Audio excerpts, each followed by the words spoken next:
Fire can be such a destructive, terrifying force, and yet we have the capacity to face it, to overcome it, to rebuild in the face of it. Think of the phoenix that rose from the ashes, or the delicate wildflowers who only germinate after their husks are burned or seared by hot flames. Let's get together and journal, creating a page of resilience and persistence.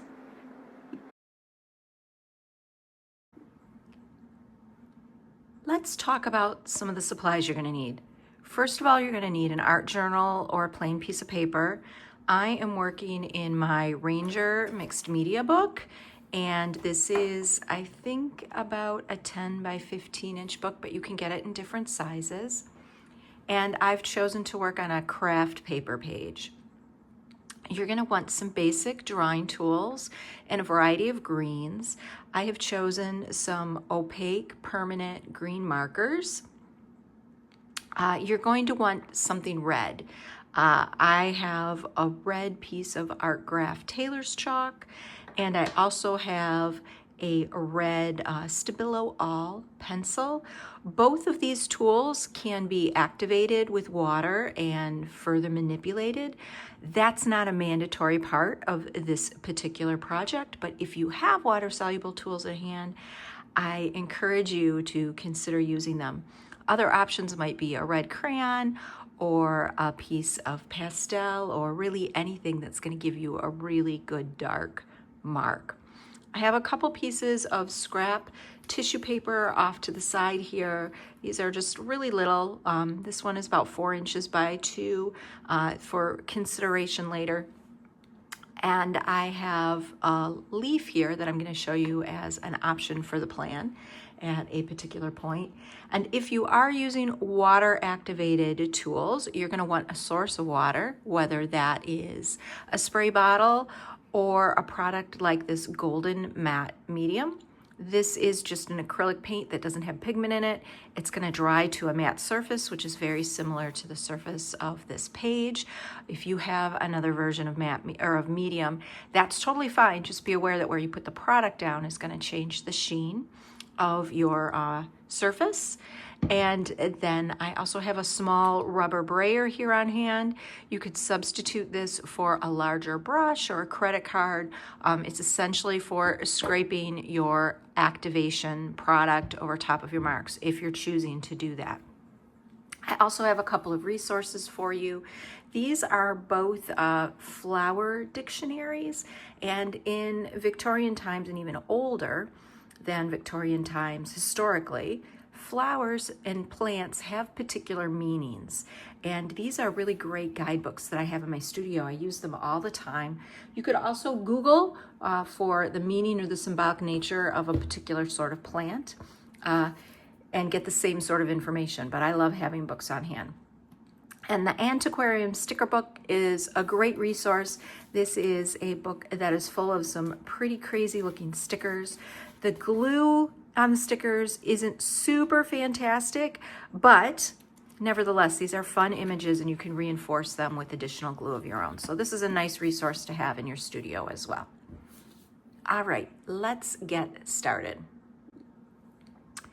The first part of this journaling page is going to be a process that I call primal scribbling. And primal scribbling is simply approaching the surface and investing your marks with the energy that you happen to be feeling, and choosing a tool that's also going to correlate with that. Now I know that this tool is going to give me a really deep, dark red mark, and because it's water soluble, it's going to activate and move around on the page quite a bit. I'm going to visualize a particular emotion like anger or frustration or fear or devastation, whatever that emotion is. And I'm filming this in the context of the Los Angeles wildfires of 2025. So I'm very much thinking about fire and how devastating it can be and how it consumes the world around it, and using that as a metaphor for other things that are happening in the world right now, which is also part of the reason why I've chosen red.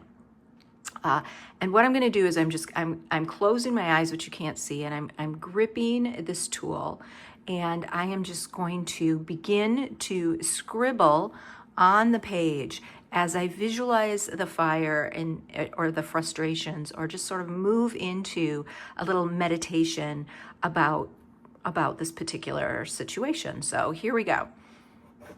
I'm not looking at the page,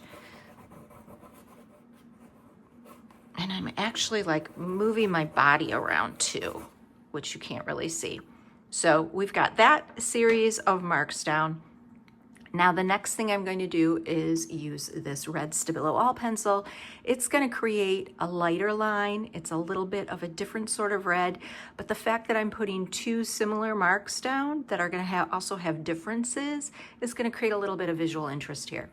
And I'm going to grip this pencil, and I'm really going to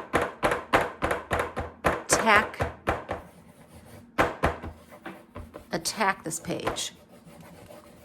All right, so now I took the whole stem off of that, or lead off of that. Now what I'm gonna do is, if you have water actable or water activated or water soluble tools that you've made these first marks with, we're gonna activate them. Now I'm choosing to activate mine with a matte medium product. This is an acrylic paint that is going to dry like an acrylic film, and it's gonna lock these marks down behind that acrylic film. If I were to activate this with water, I'm going to get a very similar end result where the lines blend and smear together a little bit, but the water isn't going to seal them in, and they may be able to get lifted or moved later on down the road. Not a big deal either way, just something I want you to be aware of. So I'm going to disperse a little bit of this product directly on the page, and I am choosing to spread it with this brayer. And I'm going to pull, there's a couple of hairs on here that I'm just gonna try to pull off. Maybe not. Well, you know what? They'll just become part of the art. And as I move this product across my lines, you'll see that it kind of gets pink, right?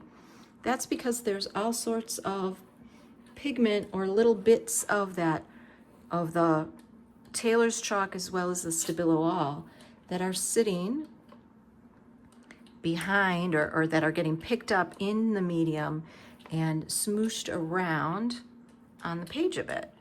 And that's what creates this sort of visual interest or excitement on the page for me, is that grittiness when the lines get moved. Now I'm gonna let this dry. I realize there's a lot of glare on here. There you go. I'm gonna let this dry and move on to the next step of our page.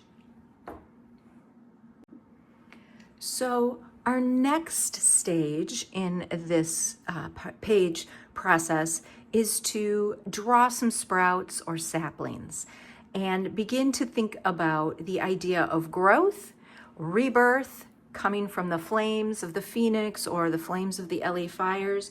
There are plenty of actual seeds and wildfire flowers that don't germinate until they have been heated up by a fire, which I always thought was an interesting fact. But I used or opened the app Unsplash. You can also go to unsplash.com. Great resource for copyright-free images. And I did a keyword search for things like germinate, sapling, seedling, small plants.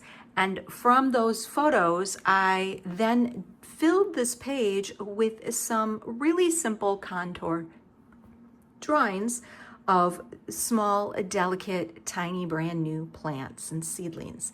I did those with a variety of different kinds of markers or pens, and I chose to do it on the page opposite of my Primal scribble. You can do it on a loose piece of paper. You could do it, set your book up the same way. It really doesn't matter. But what I want you to do is settle into the mindset and begin to draw and understand and to know the delicacy and some of the shapes and patterning that happens in these really small plants. And you could choose to use paints or color pencils or whatever you wish as you begin to detail out or play with or settle into the idea of new growth. And one of the reasons that I had these flower dictionaries is that you could further add symbolism to your sprouts or your seedlings By choosing a plant with intention based on its properties or its symbolic meaning, for instance, I know that rosemary is a plant of remembrance, and so I could choose to draw a sprig of rosemary if I wished. If that is something that is important to me that I want to infuse into this sprout page.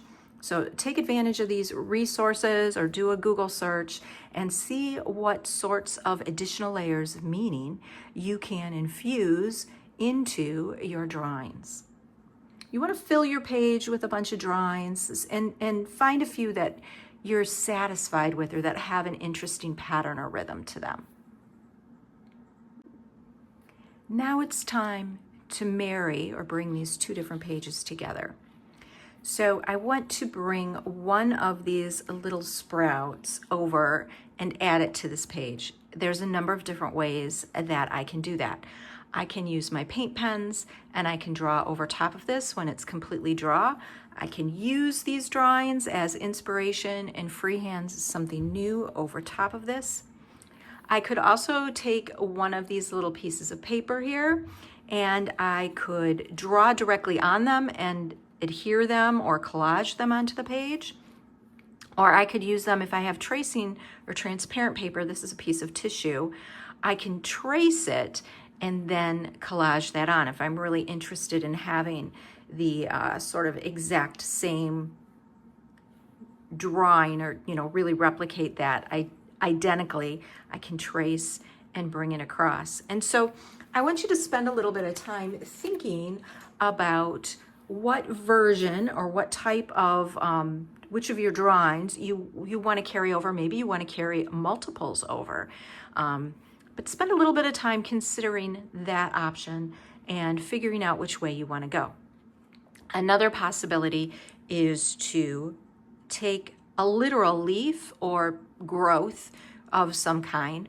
This is a leaf from one of my houseplants, and you could press it onto the page until it is completely dry and flat, and I would just do that by closing this book and putting a weight over it after this page has dried. And then after the leaf is pressed and dried, you can come in and glue it in with some paste or some sort of glue. You could even utilize a red thread and stitch it onto the page, whatever feels like a natural extension of the way you think about it. So there's always more than one way to adapt these lessons that I share with you. I opted to use a piece of tissue paper and I traced over top of this drawing that I had, and I added a little bit of shading. Now again, I'm using acrylic paint pens, so this is an opaque mark that should survive or be visible once I adhere it onto this page. And the other thing I want to think about is where do I want to put it? And I guess because it's on tissue paper, I can also sort of invert it. But just thinking about a design sense, how do I want this on the page? I think I want this like right about here. I want to include some of the red that's visible around the perimeter, but I want it kind of lean into my fire. So that's what I'm going to do. Now, this page isn't completely dry yet, but I can glue over top of it using more of that acrylic matte medium. You could also use Elmer's glue if you wish. You're going to need to put it down and spread it about a little bit. And I'm going to use the sprayer again. And the brayer might pick up some more of this red, but it shouldn't. I put a pretty generous coating down, but there might still be some red on the brayer too. And I'm going to position this tissue over top where I want it to go. And because it's tissue paper, and I'm being very, very gentle here, it's going to dissolve as it glues in. So it won't even, the paper itself won't even really be that visible after it dries. And I'm very, very gently pulling product over top of that tissue because I don't want to tear it. I just want to get adhesion between the tissue, the glue, and the journal page.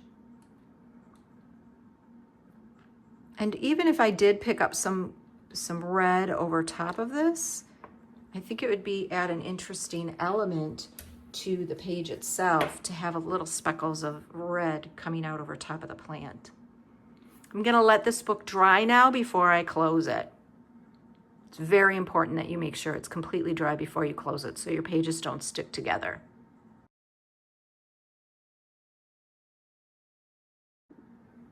All right, so while I was waiting for this page on the right to dry, I spent some time paging through my sticker book, and I added some stickers or symbols to the adjacent page that kind of added another layer of meaning to my spread here with regards to regeneration and rebirth and stepping into difficult times. I think I'm going to continue to work on this page and build it up into a mandala or sort of medallion type design with some more line work, and continue to meditate with the idea of growing in the face of fire.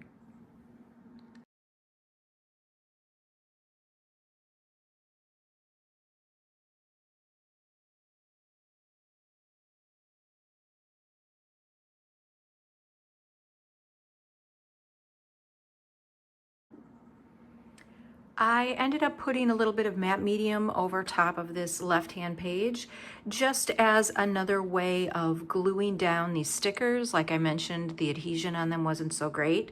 And it also created a little bit of an interesting echo with regards to picking up some of this Stabilo All pencil and kind of blurring or depositing it around the page.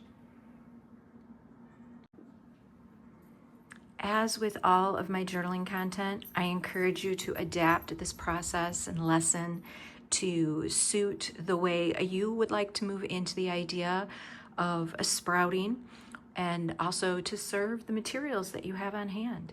I look forward to hearing your feedback about this particular lesson and to seeing what it prompted you to create. Happy sprouting. After sitting with the spread for a little bit and studying it, I ultimately decided to add a frame around the perimeter of the fire page as a metaphor for containment, or a controlled perimeter. It felt like it was the right thing to do.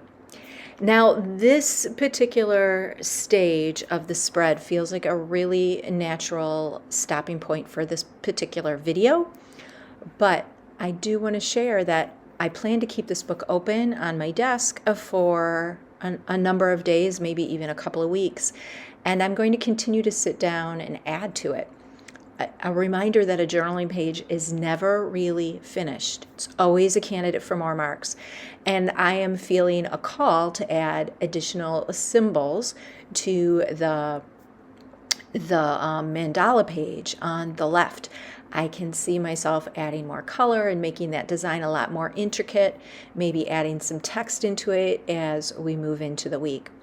Another important thing I want to remind you is to date your pages. It's a great way to mark the particular point in time in your life when you sat down and made these marks and felt this way. And you can always string a number of dates onto a page if you end up working on it in stages. So again, take this content, make it your own, sit with the idea of rising from the ashes, and move into the next week with a little more peace of mind, a little bit more of a quieter mind.